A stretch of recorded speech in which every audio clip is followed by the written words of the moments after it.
ఏది అయినా ట్రై చెయ్యి ఆచి చికెన్ మసాలా. ఆచి చికెన్ మసాలా. మాజీ మంత్రి యనమల పొలిటికల్ రిటైర్మెంట్ తీసుకోబోతున్నారా? రాజ్యసభ పదవిపై సీనియర్ నేత ఆశలు వదులుకున్నారా? పదవుల కోసం నేనెవరిని సహాయం కోరలేదని యనమల కామెంట్స్ కూటమిలో కాకరేపుతున్నాయా? అసలు యనమలకు పదవులు దక్కపోవడానికి బలమైన కారణమే ఉందా?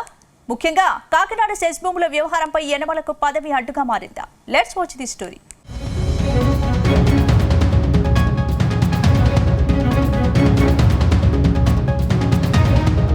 తెలుగుదేశం పార్టీలో సీఎం చంద్రబాబు తర్వాత యనమల రామకృష్ణుడే సీనియర్.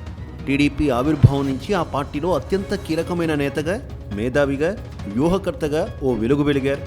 కానీ ఇప్పుడు మాజీ మంత్రి రామకృష్ణుడు పొలిటికల్ లైఫ్కు ఎండ్ కార్డ్ పడినట్టే కనిపిస్తోంది. 4 దశాబ్దాలకు పైగా రాజకీయాల్లో ఓ వెలుగు వెలిగిన ఆయన తాజాగా కాకినాడలో చేసిన వ్యాఖ్యలు రాజకీయ వర్గాల్లో పెను చర్చకు దారితీశాయి.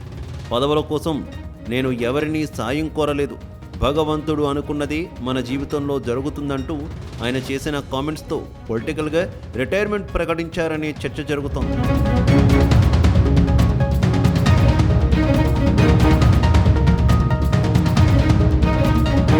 ఇక తెలుగుదేశం పార్టీ ఆవిర్భావం నుంచి ఇప్పటి వరకు యనమల రామకృష్ణుడు పార్టీలో అగ్రస్థానంలో ఉంటూ వచ్చారు.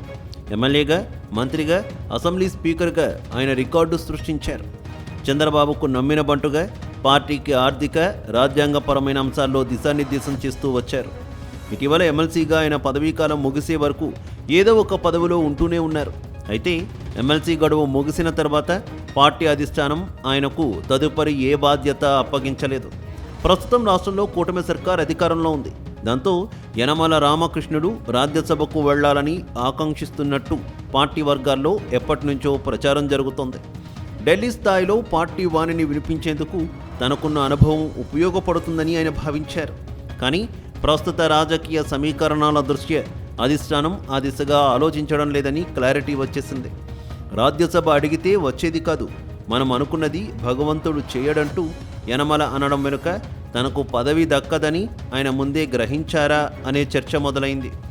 ఇంకా నాకు పదవి ఇవ్వండి, నేను పరిగెడతాను అని అడగలేనని చెప్పడం ద్వారా ఆయన తన అసహనాన్ని లేదా వైరాగ్యాన్ని ప్రదర్శించినట్టు కనిపిస్తోంది.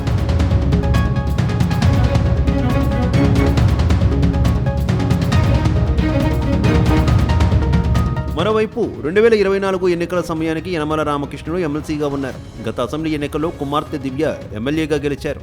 సీనియర్ కోటాలో తనకు, జూనియర్ కోటాలో తన కుమార్తెకు మంత్రి పదవి వస్తుందని యనమల ఆశించారు.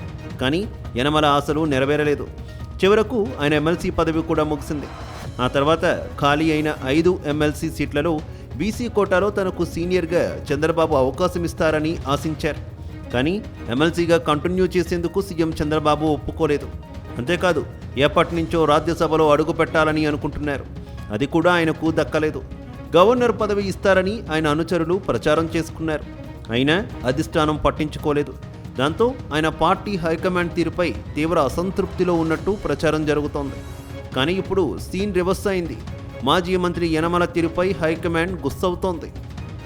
యనమల అల్లుడు పుట్టా మహేష్ యాదవ్ డ్రగ్స్ కేసులో అడ్డంగా బుక్ కావడమే కారణంగా కనిపిస్తోంది.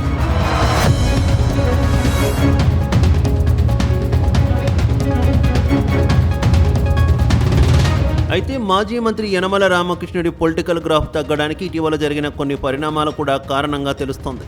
కాకినాడ సెజ్ భూములపై ఆయన చేసిన వ్యాఖ్యలు సొంత పార్టీని ఇరకాటంలో పెట్టాయనే చర్చ సైతం జరుగుతోంది. ఈ విషయం టీడీపీ అధినేతను కొంత అసంతృప్తి కలిగించిందని సమాచారం.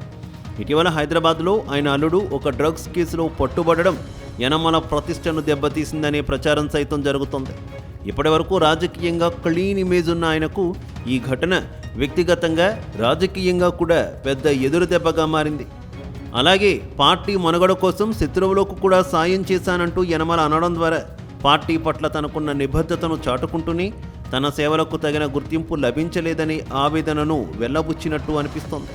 44 ఏళ్లుగా పార్టీ తనను పోషించిందని చెప్పడం ద్వారా కృతజ్ఞత చాటుకున్నప్పటికీ భవిష్యత్తులో తనకు ప్రత్యక్ష రాజకీయ పదవులు ఉండకపోవచ్చనే వాస్తవాన్ని ఆయన జీర్ణించుకున్నట్టు తెలుస్తోంది.